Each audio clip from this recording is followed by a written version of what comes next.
Ruth, you don't really think she'll go through with it? Well, I don't know. I can only guess. Hope I'm wrong. Look, the lake's through there. Well, look, let's split up. You go that way, I'll go this. Right.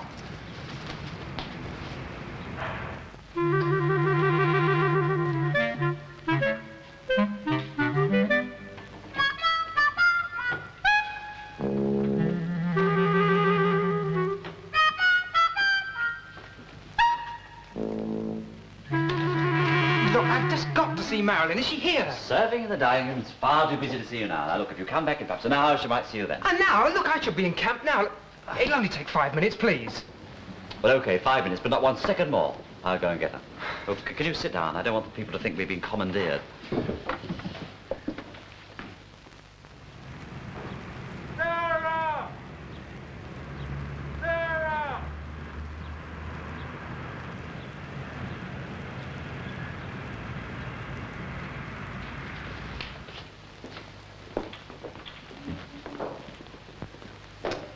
Oh, it's you. I thought Barry said there was a gentleman to see you. Oh, Marilyn. How did you manage to get here? I thought Eddie would have had you rotting in the glass house by now. Oh, take no notice of him, love. He's all talk. Well, talk or not, he's a corporal. That's what I mean. All corporals are like that. Well, I reckon he could get pretty nasty if he wanted to. Well, let him. If I'm going to get done, I may as well get done properly. Anyway, I don't mind, as long as it means being with you a bit longer. Really? I could face a court-martial for you, love. All the same, I'm very worried about Eddie. I'm sure he meant every word he said. I've never seen him in such a nasty mood. I told you, take no notice of him. It's all very well you saying take no notice. He was going on like a banshee before. I don't know what come over him. He's jealous, that's all. Jealous? What of? Of you, love. And why shouldn't he be? You're the most wonderful girl I've ever met. The first time I ever set eyes on you, I said, this is it. Oh, Marilyn, I love you. Oh, Bill, now look, pack it in, get off. Oh, for goodness sake, Bill, get off. Oh, look, pack it in. You're in enough trouble already. Well, I might as well make the best moments of my last moments of freedom. Oh, look, if Mrs. Richmond comes through that door, you won't be the only one for the high jump. I love you, Marilyn. I'm desperate. Yes, so am I. Desperate about you. You mean more to me than anything in the world. I had to come here tonight. I'm not leaving here until you promise you'll marry me. Marry you? Yes, marry you. I know I'm only a private now, but with you behind me, who knows, I'd really go places. Oh, please say you will, Marilyn. All right. Yeah. Oh, look, I've got to get back to work. They're packed out, Look, aren't they? when will I see you again? When will I have my answer? Look, don't leave me like this, Marilyn, Look, please. all right, look, tomorrow night. Yes, look, I must get back on duty. All right then, Marilyn. I'll see you tomorrow. Yeah, all right, goodbye, Bill. Goodbye, Marilyn.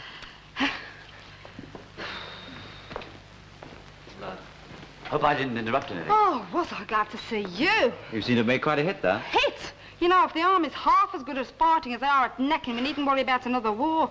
Oh, thanks for coming along just then. You got me out of a very tricky situation. So it seemed. You know, he just asked me to marry him, and he was waiting for an answer when you came along. Well, at least I've given you time to sleep on it. Oh, why is it? The blokes you want to marry never ask you, and them you don't never stop asking you. Oh, well, that's life. It's my life, I know that.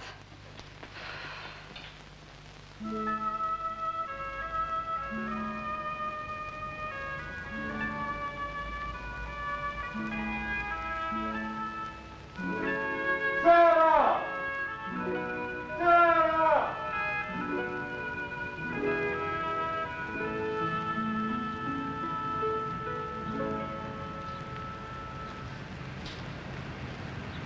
Don't worry. We're all right now.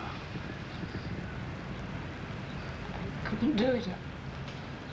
I couldn't go through with it. Try it. It's all right. Come on. Let's go home.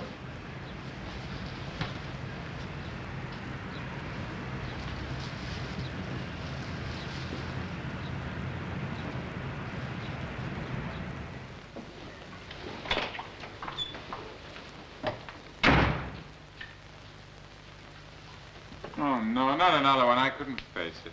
Just pretend it's one of the 6 runs that you've had tonight. So who was counting? Nothing to what you would have had if I hadn't stopped you going out in that pub crawl to drown your sorrows. No, you shouldn't have stopped me. Oh, look, Andy, stop making a melodrama out of everything. I know you're concerned about Ruth. Look, I am shattered.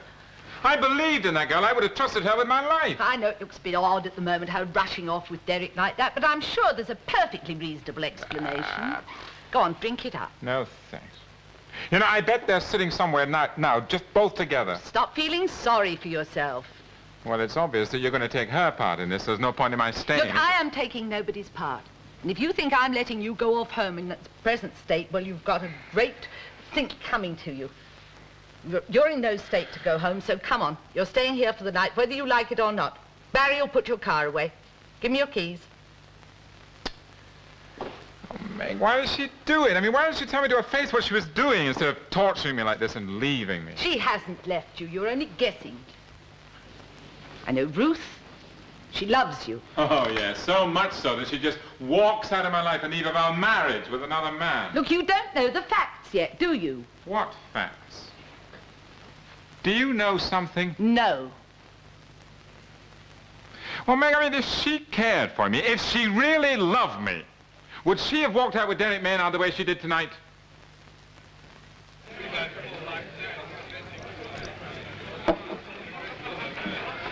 There you are, dear. That'll warm you up. Thank you. My, you look perished. Why don't you come over by the fire? I'm just going to build it up. No, thank you. I'm waiting for someone we arranged to meet here. Oh, your hubby.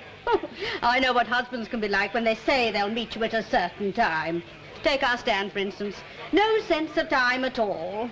Not my husband. I'm a widow. Oh, I'm sorry. Well, I'll just leave you. If you want anything, just ring.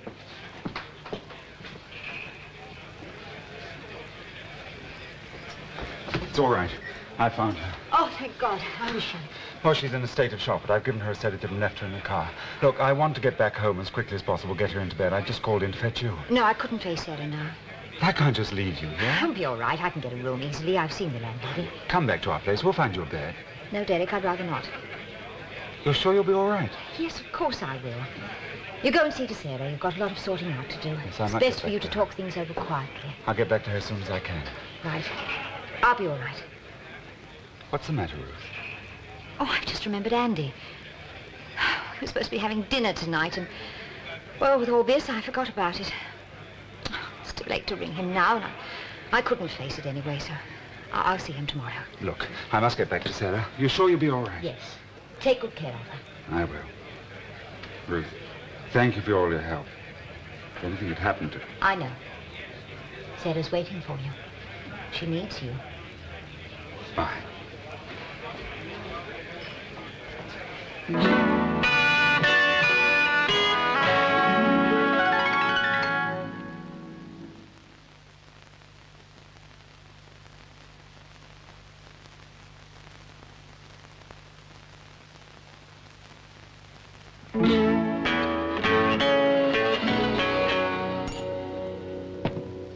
You know, it's very good to finish the work and relax. I had a very busy day at Vernon today. It was, how you say, all go. Some people come in late for the dinner, so I have to cook the extra meal. I know. Sometime it happened like that here. But tonight, I am gonna finish drinking the cocoa, and I will go to bed early. See, otherwise we sit and we talk and talk and talk.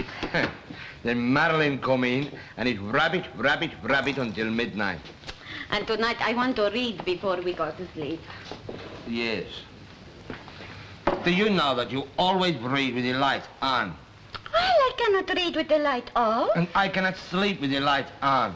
Oh, well. That's another day over. Oh, I'm whacked.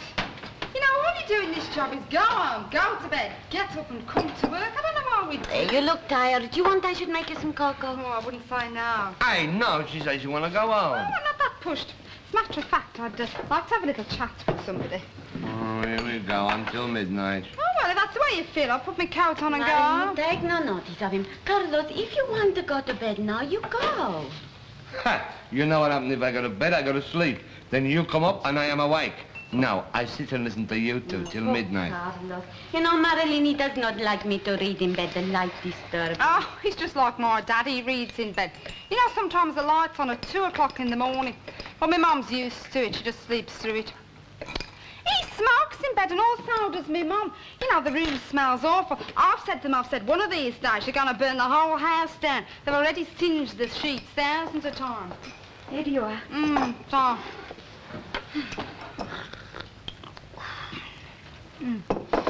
Marilyn, I wanted to ask you, how is you getting on with Bill, the soldier boy? Oh, well, actually, it's him I want to have a chat about. Oh, yes, things are not good between you two, eh? Oh, things are smashing as far as he's concerned. He's asked me to marry him. Marry him? Oh, Marilyn, I'm so pleased. No, look, hold your horses. He might want to, but I don't. Oh, he's a nice enough chap. But when I first started knocking about with him, it was just for a bit of a lark. I had no intention of things getting serious. Yeah. Yeah. You know, he came here tonight in reception and all, and he was all over me. It was then he asked me to marry him. Hey, what did you say to him? Well, just to get rid of him, I said I'd see him tomorrow night. The poor boy, there he is. In love with Marilyn, pining away, and she thinks it's a bit of a lark. I didn't mean that. What I meant was, when I first started going out with him, I had no intention of things getting serious. Women, how does the poor boy know this? Oh, look, Carlos, you can't expect me to marry every chap I go out with, can you? Well, I mean, sometimes you just go out with fellas, well, just for a bit of fun, eh, Josephina? Oh, I see. I went out with lots of boys in Spain that I never wanted to marry. I feel sorry for this Bill. He's in love with Marilyn, and what does she do? She behaves like, what do you say, a tease. I don't! Oh, look, Carlos, I can't help it if he wants to marry me, can I?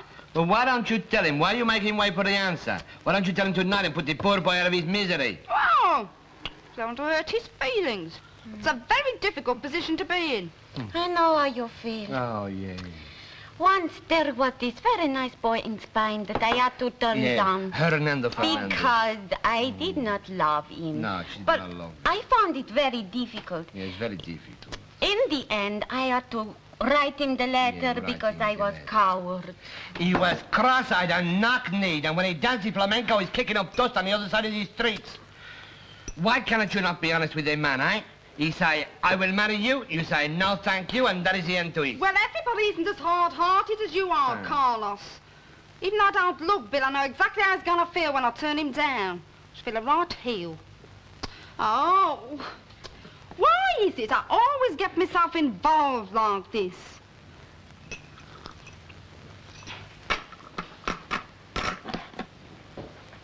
Evening, Meg.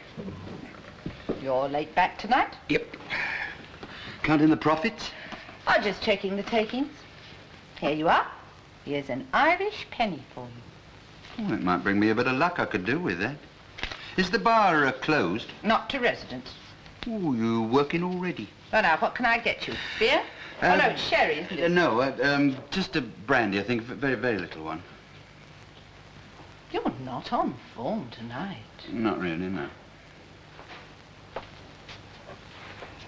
Have you eaten? I didn't bother. I'd better get you a sandwich. Yeah, well, just have a drink first, Meg. You have one as well. You need someone to look after you.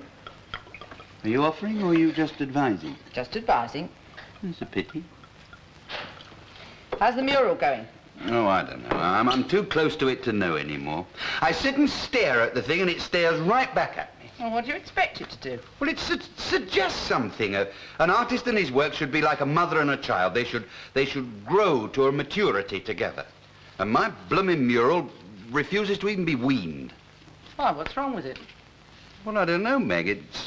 It's supposed to depict life in the Midlands. It's a sort of series of panels, if you like, of agriculture, industry, science, music, the arts.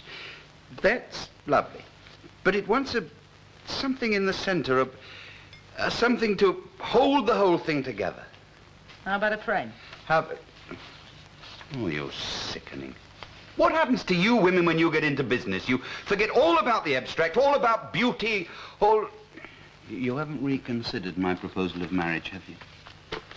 Now, this focal point you're looking for. Well, couldn't it be something like, well, a figure, you know, representing the spirit of the Midlands?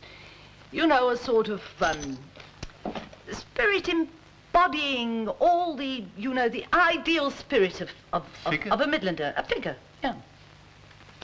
Let's have a look at the idea of an ideal Midlander. It would have to have a driving force. Good humour. Yeah. Yes, a sort of cheekiness of the Midlands and a down-to-earth quality. It could work, Meg. It could. What or who do I use for a model? Well, you'll have to go on looking her, kid. You, Meg. You, right under my very nose. Me, the idea Midlander? You, the centrepiece as a Midland. Jimmy Gudgeon, you're demented. I'm a Scot born and bred over the border. Doesn't I'm not the matter person where you're you looking come for. from, you've got the quality. Look what you've done to this place. Oh, Jimmy. But you're shrewd, Meg. You're tough if you need to be. You're ambitious. You're an awful lot of fun to be with. Well, I won't say I'm not flattered. So? But I haven't forgotten what happened the last time I posed for you. No. Whose body's going to be tacked onto me this time? No, I won't send for Minnie Potter, I promise. No, just a head and a shoulders, Meg. An embodiment of the Midlands. Just a head and shoulders? Just head and shoulders, I promise, really. All right, I'll do it for you. Oh, you're in love. You always were. What about that sandwich? Yeah. If I came and helped you in the kitchen, do you think you could manage a steak? Come on. Meg, just a touch of garlic, you know, just on before you actually grill it.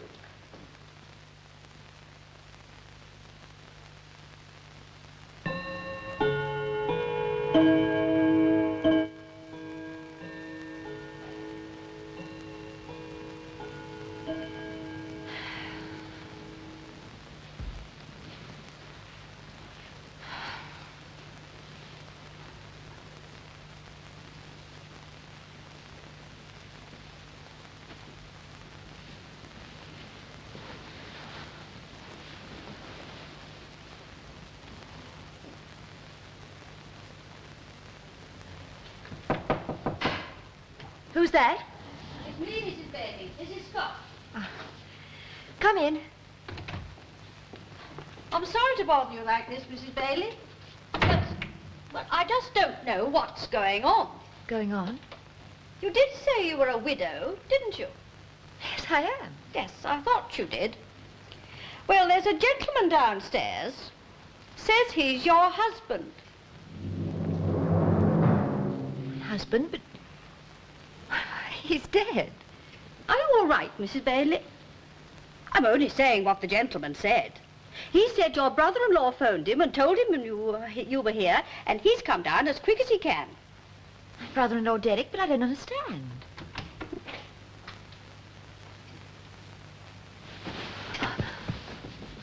Oh,